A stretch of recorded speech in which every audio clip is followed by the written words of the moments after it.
Captain Zara Chen stood at the viewing window of her ship, watching the massive space station grow larger as they approached.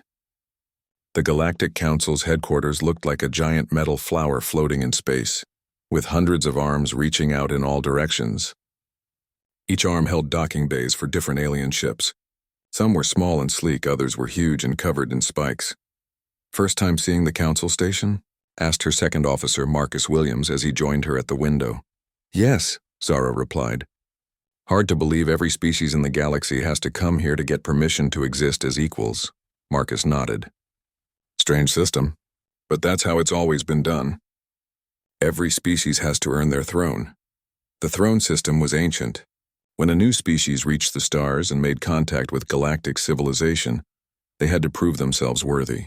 They faced tests of strength, intelligence, and proper behavior. Only then would the Council grant them a throne, a special seat that meant they were equals among the star-traveling races. Earth had been contacted 50 years ago. Humans had been trading and exploring ever since, but they had never asked for their throne. The Council had finally invited them to take their tests. Zara was here to represent all of humanity. "Incoming transmission from Council Control," announced the ship's computer. "Put it through," Zara said. A blue alien face appeared on the screen. It had 4 eyes and no nose. "Human vessel, you are cleared for docking bay 247. Please proceed slowly. Council Representative Vextar will meet you upon arrival." "Thank you, Control," Zara replied. As their ship moved toward the docking bay, Zara saw hundreds of other vessels. Each one was different, showing the amazing variety of alien life in the galaxy. Some ships looked like living creatures. Others were perfect geometric shapes. A few seemed to be made of pure energy held together by force fields.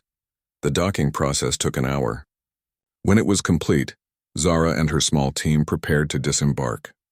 They wore their best uniforms and carried translation devices, though most Council members spoke standard Galactic. The airlock opened, and they stepped into a corridor that stretched far into the distance. The walls were covered in symbols from thousands of different languages. The air smelled strange, a mix of chemicals from 100 different worlds. Waiting for them was Representative Vextar. He was tall and thin, with pale green skin and long arms that had too many joints. His species, the Zenthari, had been Council members for over 10,000 years. "Welcome, humans," Vextar said, his voice making odd, clicking sounds. "I am honored to guide you through the throne ceremony process." "Thank you," Zara replied. "We appreciate the Council's time." Vextar began walking and the humans followed. "The process is ancient and sacred," he explained. "First, we will show you the Hall of Thrones. Then you will meet with the Council to discuss your species' readiness for equality." They walked through corridors filled with aliens of every description. Zara saw beings that looked like walking crystals, others that seemed to be made of liquid metal, and some that appeared to be living clouds of gas in environmental suits. "How many species have thrones?" Marcus asked. "Currently, there are 847 species with full throne status," Vextar replied. "Each earned their place through proper channels and demonstrated worthiness." They reached a massive door that was 50 feet tall. Ancient symbols covered its surface, glowing with soft light. The door split down the middle and opened silently. Beyond was the Hall of Thrones. Zara gasped. The room was enormous, bigger than any building she had ever seen. The ceiling disappeared into darkness high above. Arranged in perfect circles were hundreds of throne-like seats, each one unique and beautiful. Some were made of crystal, others of metal or stone. A few seemed to be made of pure energy. Each throne represents a species that has earned the right to be treated as equals in galactic society, Vextar explained with pride. "Your species' throne awaits your worthiness." He led them toward the center of the hall. As they walked, Zara noticed something odd. One throne sat empty, different from all the others. It was simple, made of what looked like ordinary metal, but it had an aura of age that made her skin tingle. "That one's empty," she said, pointing to it. Vextar stopped walking. His 4 eyes blinked in sequence. "Yes, that is Earth's throne." "Earth's throne?" Zara stared at him. "But we haven't taken the tests yet." "No, you misunderstand." Vextar looked uncomfortable. "That throne has been waiting for humanity for over 200,000 years. The words hit Zara like a physical blow. 200,000 years? But humans have only been in space for a few hundred years. Yes, Vextar said quietly. The throne was prepared when your species first showed signs of intelligence. The Council has been waiting for you to claim it ever since. Marcus stepped forward. Why didn't anyone tell us this before? Vextar's skin changed color slightly, becoming more blue than green. In his species, this meant embarrassment. Because no species has ever ignored their throne for so long. When the Council made contact with humanity 50 years ago, we expected you to immediately request your testing. Instead, you simply continued doing what you were already doing. Zara felt confused. What do you mean? You explored. You built colonies. You traded with other species. You solved problems and made friends. You acted like you already belonged here. Vexitar paused. No species has ever done that before. What do other species do? They ask permission. They wait for approval. They follow the proper procedures. Vexitar gestured toward the other thrones. The Kildari waited 300 years for permission to colonize their second world. The Threx asked for approval before developing faster-than-light travel. The Moxen requested permission before making contact with their neighboring species. Zara looked around the hall again, seeing it differently now. And humans just did those things? Yes, human colonies exist in 17 star systems. Human trading posts operate in 43 sectors. Human exploration vessels have made contact with 67 species, many of whom had never spoken to the Council before. Vextar's voice became strange. You have been acting like galactic citizens for decades without ever asking for permission to be galactic citizens. The silence stretched on. Finally, Marcus asked the question they were all thinking. So what happens now? Vextar looked at the empty throne, then back at the humans. That is what the Council wants to discuss with you. In all of galactic history, no species has ever simply assumed they belonged. We do not know how to handle this situation. Zara walked closer to Earth's throne. It was beautiful in its simplicity, unlike the elaborate seats around it. As she approached, she felt something she had never experienced before, a sense that this chair had been waiting specifically for her species, not as a reward to be earned, but as a right that had always existed. Representative Vextar, she said slowly, what exactly is the Council afraid of? His skin color shifted again, this time to a deep purple. They are afraid that if other species learn that humans never asked for permission to be equals, those species might stop asking for permission too. The implications hit Zara all at once. The entire galactic order was based on species seeking approval from established powers.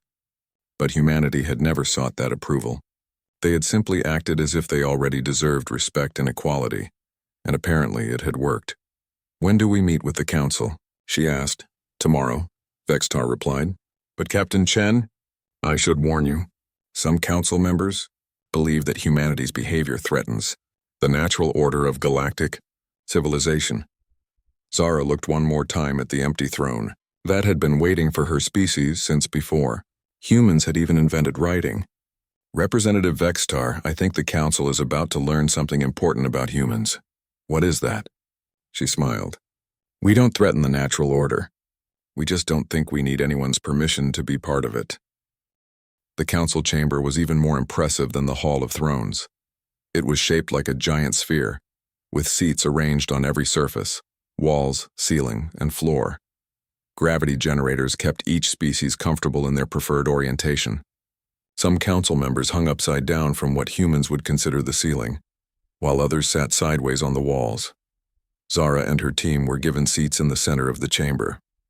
Around them, 847 different species watched with thousands of eyes, sensors, and other organs she could not identify. The diversity was overwhelming. Some beings glowed with their own light, others seemed to absorb light around them.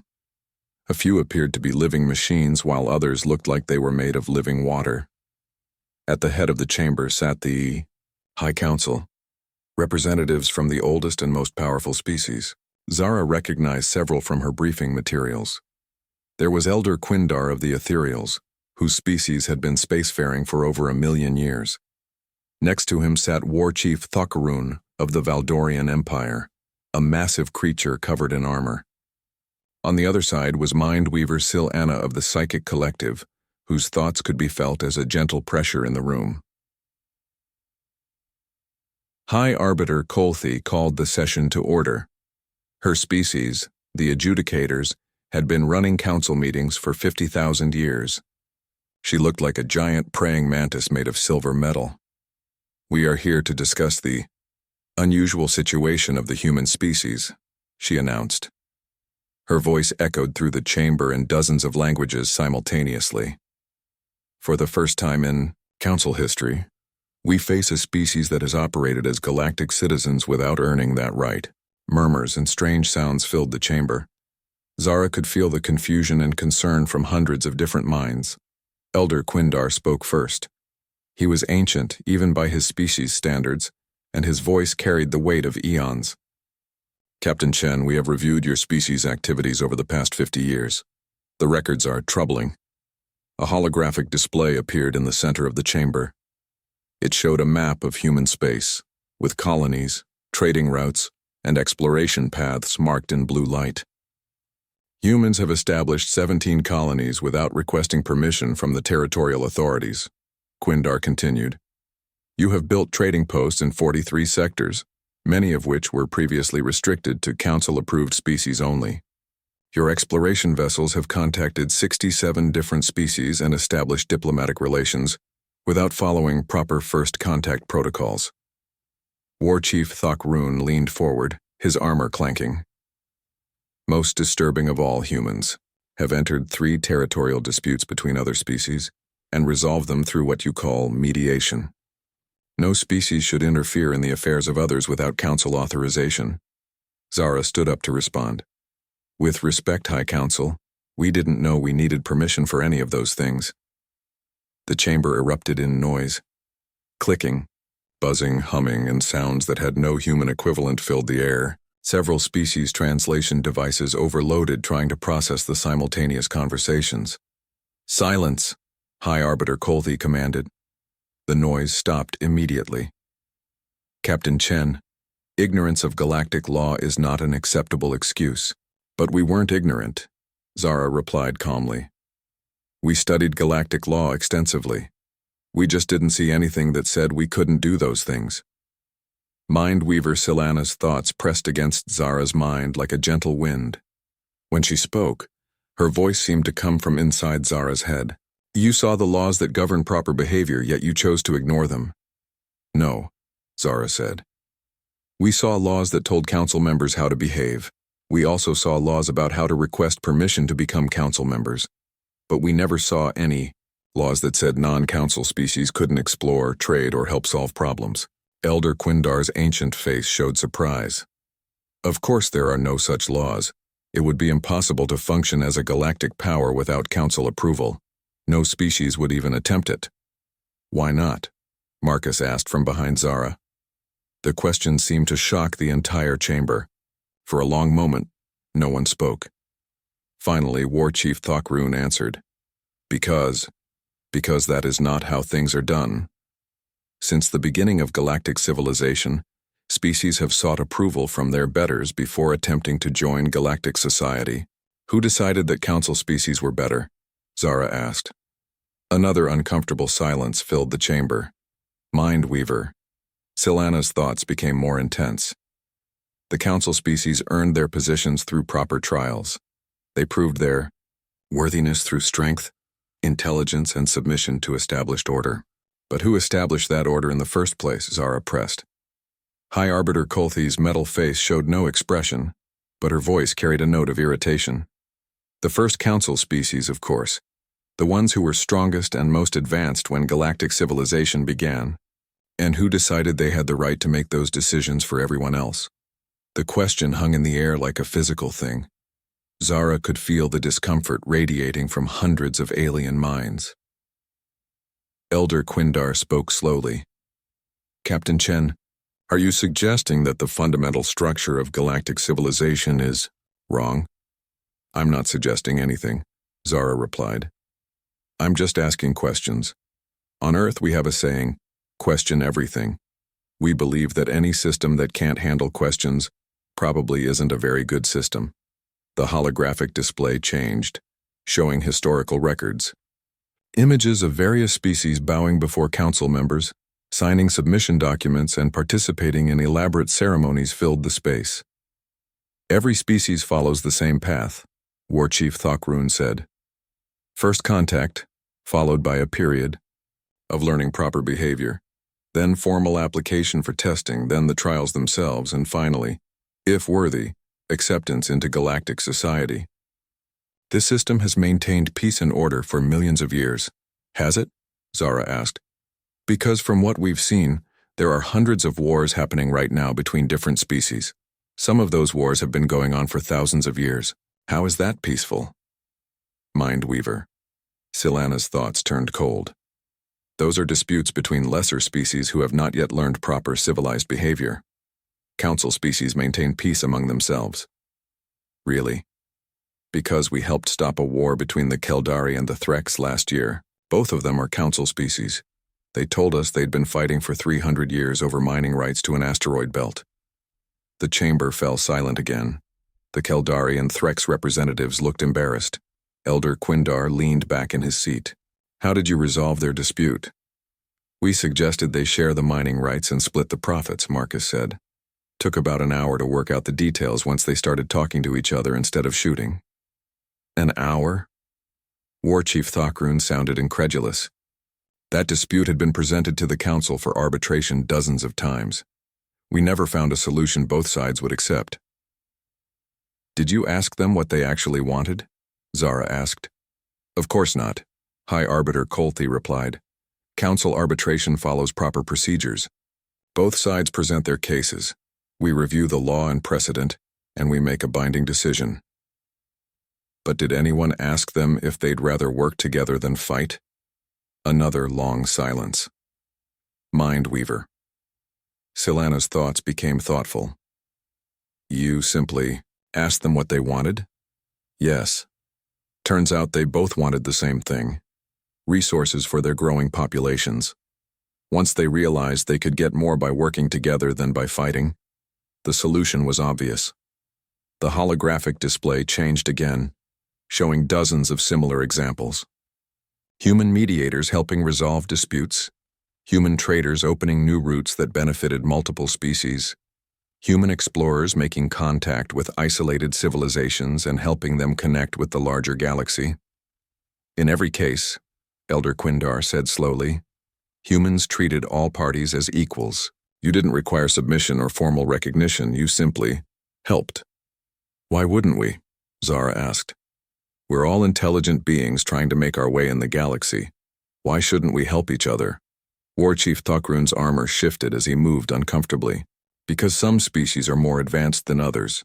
Some are stronger, some are wiser. Order requires hierarchy. Does it? Zara looked around the chamber. Because from where I'm standing, it looks like hierarchy might be preventing a lot of species from reaching their full potential. High Arbiter Kolthi's voice became sharp. What do you mean? How many species are waiting for permission to colonize new worlds? How many have good ideas but are afraid to try them without approval? How many conflicts could be resolved if the species involved just talked to each other instead of waiting for the council to tell them what to do? The questions hit the chamber like bombs. Zara could see understanding dawning on many alien faces. Some looked excited, others looked terrified. Elder Quindar spoke very quietly. Captain Chen, what exactly do you think galactic civilization should look like? Zara smiled. Like what? It would look like if everyone felt free to be their best selves without asking permission first. The chamber erupted again, but this time the noise was different. It wasn't confusion or anger. It was the sound of hundreds of species realizing they had never considered that possibility before. 3 days after the council session, High Arbiter Kolthi announced the decision. The humans would face the traditional trials, but with a twist. Since humanity had been acting as galactic citizens for 50 years without permission, they would face tests designed to prove they had been wrong to do so. The trials will demonstrate that proper order requires proper authority, she announced to the assembled representatives. Humanity will face our greatest warriors, our most brilliant minds, and our most advanced technologies. When they fail, other species will understand why the council system exists. Zara found the whole thing amusing. So they want to prove we were wrong to help people by fighting us? Seems that way. Marcus replied. They were in their quarters on the station, preparing for the trials. The first test is tomorrow. Combat trial against War Chief Thokran himself. What's the second test? Intelligence competition against the Psychic Collective. They're going to try to solve complex problems faster than we can. And the third? Technology demonstration. We have to show that our tech is worthy of galactic society. Zara laughed. They really don't understand us at all, do they? The next morning, the combat trial took place in a massive arena.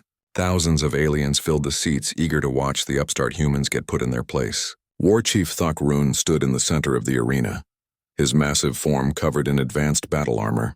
He carried weapons that could level buildings. Zara walked out to meet him, wearing simple combat gear and carrying only basic weapons. Human, Thokran rumbled, his voice amplified throughout the arena. This trial will demonstrate the futility of challenging established order. Prepare to be defeated. Actually, Zara said loud enough for everyone to hear, I was hoping you could teach me some of your fighting techniques. They look really interesting. The arena fell silent. This was not how trials were supposed to go. Thokran blinked his 4 eyes in confusion. Teach you? Sure, I mean, you've been a warrior for what, 300 years? You must know techniques that would take me decades to figure out on my own. Would you mind showing me a few moves? This is a trial of combat, not a training session. Why can't it be both? Zara asked. I learned something. You get to demonstrate your skills, and everyone watching gets to see some really amazing techniques. Seems like everybody wins. Thokran looked up at the council box, clearly confused. High Arbiter Colthy gestured for him to continue with the original plan. Very well, he said, but do not expect mercy. He charged forward, moving faster than something his size should be able to move. His weapon crackled with energy as he swung it toward Zara. Instead of dodging or trying to block, Zara did something unexpected. She rolled under his swing and came up beside him. Wow, that was incredible. How do you move so fast in that armor? Thokran stumbled, thrown off by her reaction. It is powered by microfusion cells in the joints. That's brilliant. And the way you shifted your weight before the attack. That's to disguise which direction you're really going to strike, isn't it? Despite himself, Thokran found himself explaining his techniques. Yes, misdirection is crucial in combat. Watch this move. He demonstrated a complex series of attacks, explaining the theory behind each one. Zara listened intently, asking questions and trying the moves herself. Soon they were sparring together rather than fighting. The audience watched in amazement as the combat trial turned into an impromptu martial arts lesson. Other warriors in the stands started taking notes. You know, Zara said during a break, some of these techniques would work great combined with human martial arts. Would you like to see some of our approaches? For the next hour, human and alien warriors shared techniques, learning from each other. By the end, Thokran was laughing, a sound like boulders rolling down a mountain. I have learned more in this one session than in my last 10 formal battles, he admitted. High Arbiter, Colthy's voice echoed through the arena. This trial is irregular. We will move to the intelligence test. The second trial took place in a vast laboratory filled with complex equipment. Mindweaver Silana of the Psychic Collective had prepared a series of problems that typically took teams of scientists months to solve. You will have 1 hour, she announced to Zara's team. These problems require the highest levels of intelligence and mental discipline. The first problem appeared on the screens around them, a complex mathematical equation involving quantum mechanics and space-time theory. Zara's team looked at it for a moment, then Dr. Sarah Kim, their science officer, said, This is similar to the unified field theory problem we worked on last year. But instead of trying to solve it the traditional way, what if we approached it from the perspective of how actual space-time behaves? Good idea, said engineer Tom Rodriguez. And if we combine that with the probability mechanics from the Heisenberg research, we might be able to simplify the whole thing. They worked together, building on each other's ideas. But what surprised the observers was how they included the alien scientists watching the trial. Mindweaver Silana, Dr. Kim called out, Your species has a unique understanding of consciousness and reality. Have you ever considered how that might apply to quantum mechanics? Silana was startled. You want my help? But this is your trial. It's a problem that needs solving, Tom replied. Why should we care who gets credit? The universe doesn't care about our egos. Soon, human and alien scientists were working together on all the problems. The psychic collective's mental abilities combined with human creativity and willingness to try unconventional approaches. Problems that were supposed to take months were solved in minutes. "How do you think so freely?" asked one of the alien scientists. "Do you not fear being wrong?" "Being wrong is how we learn," Dr. Kim explained. "Every failed experiment teaches us something. We can't discover new things if we're afraid to be wrong about old things." "But what about your reputation? You're standing among your peers?" "Our reputation is based on helping solve problems, not on being right all the time," Tom said. "If someone else has a better idea than mine, that's great. It means the problem gets solved faster." Mindweaver Silana watched the collaboration with growing amazement. "You truly do not care who receives credit for solutions?" "Credit doesn't make the solution more correct," Zara said. "And shared knowledge makes everyone stronger." By the end of the trial, several breakthrough discoveries had been made. The watching scientists were frantically taking notes, and requests for collaboration were already being submitted. The technology trial was held in the station's main engineering bay. The humans were expected to demonstrate that their technology was advanced enough for galactic society. Chief Engineer Maria Santos looked at the testing equipment and grinned. This should be fun. Instead of showing off human technology, she started examining the alien equipment around her. "This gravitational manipulator is fascinating. How does it maintain stability across such a wide field?" The alien engineers, despite themselves, found themselves explaining their work. Soon Maria was suggesting improvements and offering to share human techniques that might help. "Your quantum processors are incredibly efficient," she told the Zenthari engineer. "But what if you combine them with our neural network approach? You might be able to increase processing speed by 30%. And your biomechanical interfaces," she said to another alien, "could work really well with our adaptive learning systems. Want to try an experiment?" Within hours, the technology trial had become an informal tech fair. Engineers from dozens of species were sharing ideas, combining technologies, and making innovations that none of them could have achieved alone. High Arbiter Colby watched from the observation deck, her metal face showing no emotion. But inside she was deeply troubled. "Elder Quindar," she said privately, "these trials were supposed to prove that humans need our guidance." "Yes," the ancient being replied. "Instead, they have demonstrated that our guidance may have been limiting everyone else." "What do you mean?" "Look at what has happened. In 3 days, we have seen more innovation, more learning, and more cooperation than we typically see in 3 years. And it all happened because humans refused to follow our rules about competition and hierarchy." War Chief Thakrun approached them, his armor still bearing scorch marks from the combat trial. "High Arbiter, I request permission to establish a permanent training exchange with the humans." "Request denied," Colby said automatically. "May I ask why?" Colby paused. In all her centuries of service, no one had ever asked her to explain a denial. They simply accepted it and moved on. "Because," she started, then stopped. She realized she had no good reason except that it wasn't how things were normally done. Mindweaver Silana joined them, her thoughts radiating excitement. "The collaborative research has yielded 17 new discoveries." 17. My species typically makes 1 or 2 discoveries per decade. "The collaboration must end," Colby said. "It is not proper procedure." "But why?" Silana asked. "If we learn more and achieve more by working together, why should we stop?" Again, Colby found herself unable to answer except to say, "Because that is not how things are done." Elder Quindar looked at her with his ancient eyes. "Colby, I have lived for over 2 million years. In all that time, I have never asked this question, but who decided how things should be done?" The question hit her like a physical blow. She realized that an F-word of the trials spread across the galaxy faster than anyone expected. The story was too strange and too interesting to keep secret. A species that treated trials as learning opportunities, that shared knowledge freely, and that helped everyone around them get better. It was unlike anything anyone had ever heard of. The first sign of trouble came from the Outer Rim territories. 3 younger species that had been waiting decades for permission to expand their colonies suddenly announced they were proceeding without council approval. "If humans can explore and colonize without permission, why can't we?" asked Ambassador Telkar of the Nixian Republic during an emergency council session. High Arbiter Colby felt a familiar frustration. "Because humans are different. Their situation is unique." "How?" Telkar pressed.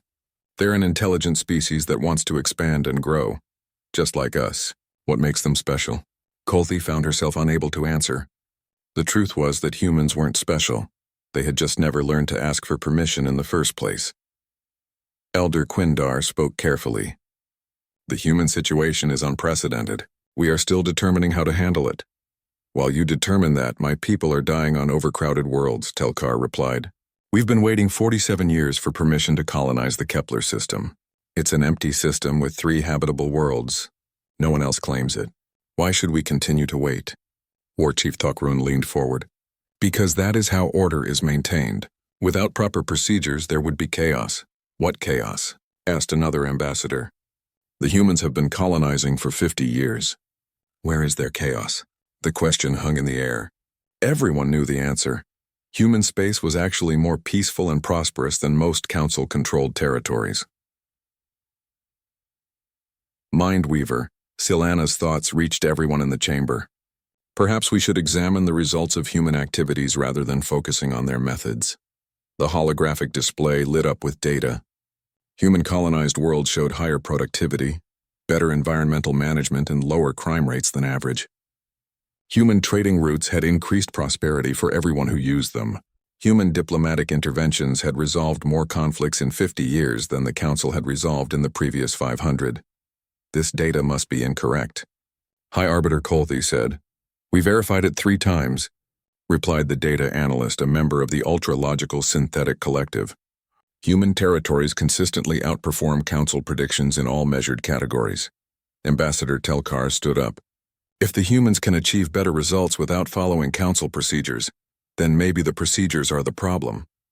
The chamber erupted in noise. Some species were angry, others were excited, and many were confused.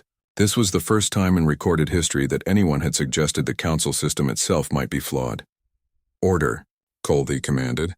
Ambassador Telkar, you are speaking dangerously close to sedition. Sedition? Telkar's species changed color when emotional, and he was now bright red. Is it sedition to want the best for our people? Is it sedition to question why we need permission to improve our lives? From the gallery, Captain Zara Chen requested permission to speak. Colthi wanted to deny it, but too many council members were looking at her expectantly. The floor recognizes Captain Chen, Colthi said reluctantly. Zara stood up. Thank you, High Arbiter. I've been listening to this debate, and I think there's a fundamental misunderstanding about what humans have done. Explain. Elder Quindar said. Everyone keeps talking about humans breaking rules or ignoring procedures, but we never saw ourselves as breaking anything. We saw empty space and thought, this would be a good place for a colony.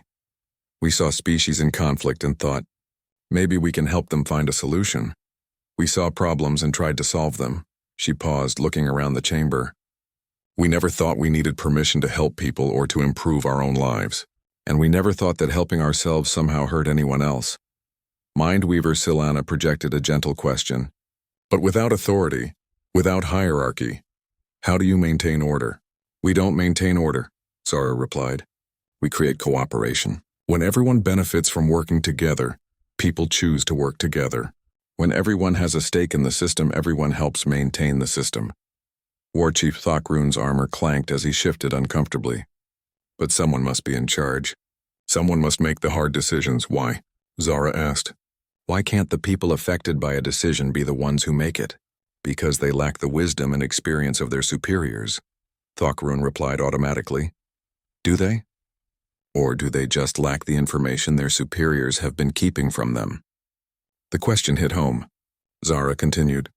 In human space, we share information freely. Everyone knows what's happening and why. When decisions need to be made, the people who have to live with those decisions get to participate in making them. Ambassador Telkar was nodding enthusiastically. Yes, this is exactly what my people want. We know our own needs better than anyone else. Why should we wait for distant authorities to tell us what we can and cannot do? Because without central authority, there would be conflicts, High Arbiter Colthi said. There are conflicts now, Telkar pointed out. Lots of them. And they take forever to resolve because everyone has to wait for the council to make decisions. Captain Chen nodded. When the Keldarian Threx came to us with their mining dispute, we didn't need to research centuries of legal precedent or convene committees. We just asked them what they really wanted and helped them figure out how to both get it. That approach lacks the proper respect for established law, Colby insisted. Does it work better than established law? Zara asked. The data analyst spoke up again. Statistically, human-mediated disputes are resolved 347% faster than council-mediated disputes, with 89% fewer subsequent conflicts. The chamber fell silent as the implications sank in. Elder Quindar spoke slowly. Captain Chen, what would you say to species who want to adopt human methods? Before Zara could answer, alarms began sounding throughout the station. Emergency lights flashed and automated systems announced, priority alert. Multiple species declaring independence from council authority. Repeat, multiple species declaring independence. The main display showed a map of the galaxy. Red indicators were appearing across dozens of star systems. Young species, old species, some that had been waiting for decades for various permissions, others that had been following council rules for centuries.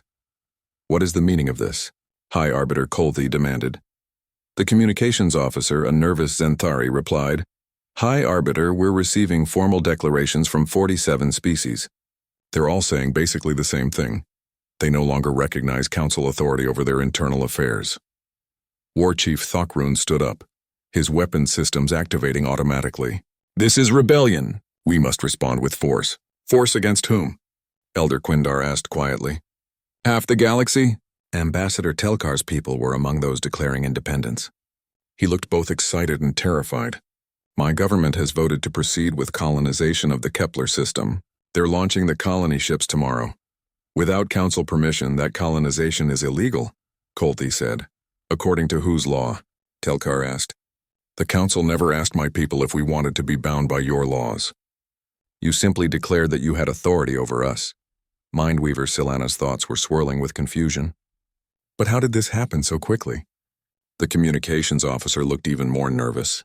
Ma'am, it appears that many species have been discussing these ideas privately for quite some time. The human trial seemed to have been the catalyst that made them feel safe to act. Captain Chen looked genuinely surprised. We never told anyone to rebel against the council. You didn't have to, Telkar said. You just showed us that it was possible to exist without asking permission for everything. Once we saw that, we couldn't unsee it. Elder Quindar asked the question everyone was thinking. What do these species want? The communications officer consulted his displays. Most of them are requesting the same thing. They want to govern their own internal affairs, make their own decisions about colonization and trade, and handle their own diplomatic relationships. They're not hostile to the council. They just don't want to be controlled by it anymore. That's basically what humans have been doing all along, Mindweaver Silana realized. War Chief Thockrun was still focused on the military response. We cannot allow this rebellion to succeed. It will mean the end of galactic order. Maybe, Elder Quindar said thoughtfully. The end of this galactic order wouldn't be such a bad thing. The chamber erupted again, but this time the noise was different. It wasn't confusion or anger. It was the sound of fundamental assumptions being questioned by beings who had never questioned anything before. High Arbiter. Colby looked at the map showing the spreading declarations of independence. For 50,000 years she had maintained the system. She had believed it was necessary, proper, and good. But looking at the data on human activities, seeing the enthusiasm of species who were claiming their own authority, and watching the cooperation. 6 months later, Captain Zara Chen stood once again in the Hall of Thrones. But everything had changed. Where once there had been neat rows of elaborate seats arranged in perfect hierarchy, now there were comfortable meeting areas scattered throughout the space. Some species preferred to sit, others to stand, and some floated in environmental suits. The rigid formality was gone, replaced by something that felt more like a community center than a throne room. Elder Quindar approached her, moving more easily than she had ever seen him move before. Captain Chen, thank you for coming back for the ceremony. I wouldn't miss it, Zara replied. Though I have to admit I'm not sure what exactly we're celebrating. Quindar's ancient face showed something that might have been a smile. We're celebrating the end of an era, and the beginning of a new one. The ceremony was unlike any council gathering in galactic history. Instead of formal speeches and rigid protocols, species representatives were mingling freely, sharing stories and ideas. Zara saw War Chief Tokrun demonstrating combat techniques to a group of fascinated youngsters from a dozen different species. Mindweaver. Silana was deep in conversation with human scientists, their thoughts interweaving in ways that created new ideas in real time. High Arbiter Kolthi stood at the center of the hall, but she wasn't presiding over the gathering. She was participating in it, looking more relaxed than Zara had ever seen her. "Captain," Kolthi said as Zara approached, "I owe you an apology." "For what?" "For trying to force you into a system that never made sense in the first place." Kolthi gestured around the hall. "Look at this. Species working together, sharing knowledge, solving problems. This is what galactic civilization was supposed to be." "What happens to the Council?" Zara asked. "The Council still exists, but it's very different now. We don't govern anyone anymore. Instead, we provide services. Mediation when requested, information sharing, coordination for large projects. Species come to us when they need help, not when they need permission." Ambassador Telkar joined them, looking healthier and happier than when Zara had first met him. "Captain Chen, I wanted to thank you. The Kepler colonies are thriving. 3 worlds, 2 million new citizens, and they're already helping their neighbors with agricultural techniques." "That's wonderful," Zara said. "Any problems with the rapid expansion?" "Some growing pains, but nothing we couldn't handle. And when we did run into challenges, other species offered help immediately. The Valdorians shared their expertise in planetary engineering. The Psychic Collective helped us establish communication networks, and the Ethereals provided guidance on sustainable development." Zara noticed something important. "All of that happened without council coordination?" "Exactly," Telkar beamed. "Species help each other because it benefits everyone. We don't need central authority to tell us that cooperation works better than conflict." War Chief Tokrun approached, his massive form somehow seeming less intimidating than before. "Captain Chen, I have a question for you." "Go ahead." "My species has been warriors for millennia. We built our entire culture around strength and dominance, but watching how humans approach conflict resolution, we're wondering if there might be other ways to be strong." Zara considered the question carefully. "What do you think strength really means?" "For centuries we believed strength meant the ability to defeat enemies and impose our will on others. And now?" Tokrun was quiet for a moment. "Now I think strength might mean the ability to help others become their best selves. The strength to admit when you're wrong. The strength to change when change is needed." "That sounds like wisdom to me," Zara said.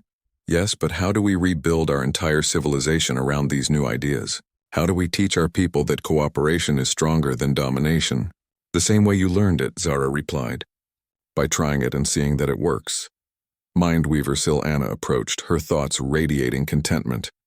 "Captain Chen, I wanted to share something with you. My species has always prided itself on our mental abilities, our capacity for pure thought. But working with humans has taught us something unexpected." "What's that?" "The most powerful thoughts are the ones we share. When minds work together, when ideas combine and grow, we achieve understanding that no individual could reach alone." Her mental voice was warm.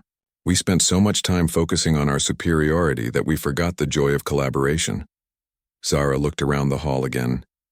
Everywhere she looked, she saw species working together, learning from each other and solving problems. It was chaotic compared to the old council sessions, but it was also alive in a way the formal system had never been. "Elder Quindar," she said, "what about the species who didn't want change?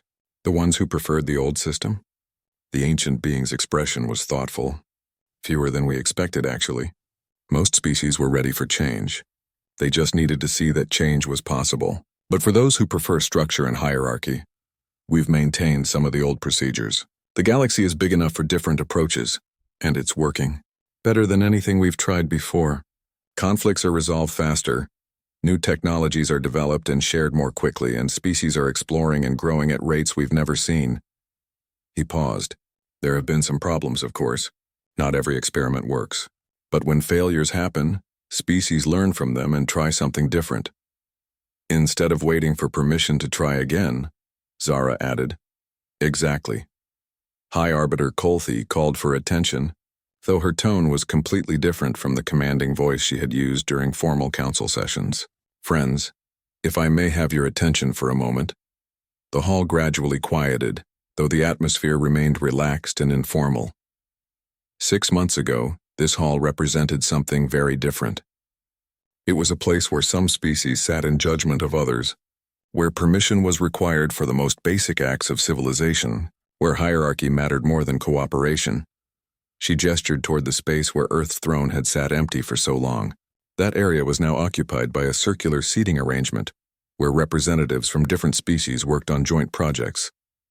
Today, we're here to officially recognize something that was always true but that we forgot. No species needs permission to be excellent. No civilization needs approval to grow and thrive. No beings need authorization to help each other. The applause that followed was unlike anything Zara had heard in the old council chambers. It wasn't the polite, measured response of formal gatherings. It was genuine enthusiasm from beings who felt free to express themselves. The throne system is officially ended, Colthy continued, not because we're abandoning order, but because we're embracing a better kind of order, the kind that emerges when intelligent beings work together freely. War Chief Thockrun raised his massive hand. What about Earth's throne? It was always empty. Colthy smiled, an expression that looked strange on her metallic features but somehow perfect. Earth's throne will remain empty, not as a symbol of absence, but as a reminder of the most important truth in galactic civilization. The strongest beings are those who never needed anyone else's permission to be strong. Elder Quindar spoke up. In our ancient records, there's a phrase in the old language that we never fully understood until now. It translates roughly as the greatest power is the power that needs no throne. Mind Weaver. Silana's thoughts reached everyone in the hall. Perhaps that phrase was left by whoever prepared Earth's throne so long ago. A message for the future, waiting for the right moment to be understood. Zara felt a strange sense of completion. You know what I think? What? Several voices asked simultaneously. I think whoever left that empty throne understood something the rest of the galaxy had to learn the hard way. Real authority doesn't come from sitting above others. It comes from standing beside them. The celebration continued long into the station's artificial night. Species that had never interacted before were making plans for joint ventures. Scientists were forming research partnerships that crossed traditional boundaries. Artists were collaborating on projects that combined different cultural perspectives in ways that created entirely new forms of beauty. As Zara prepared to return to her ship, Elder Quindar approached her one final time. Captain Chen, I have one last question. Of course. What's next for humanity? You've changed the galaxy. What do you do now? Zara looked out at the stars visible through the station's great windows. The same thing we've always done. We explore, we learn. We help where we can. We keep pushing forward because that's what humans do. And if you encounter other civilizations out there, other species that might need help understanding these ideas, Zara smiled. We'll treat them the same way we've treated everyone else, as equals who have something valuable to contribute. We'll share what we know and learn what they have to teach us, even if they're hostile, even if they try to dominate others. Especially then, Zara said. Because those are the beings who most need to learn that cooperation is stronger than domination, that helping others makes you stronger, not weaker. She looked back at the hall one more time, at all the species working together, learning from each other, and building something better than any of them could have created alone. Besides, she added, we humans have learned something important from all this.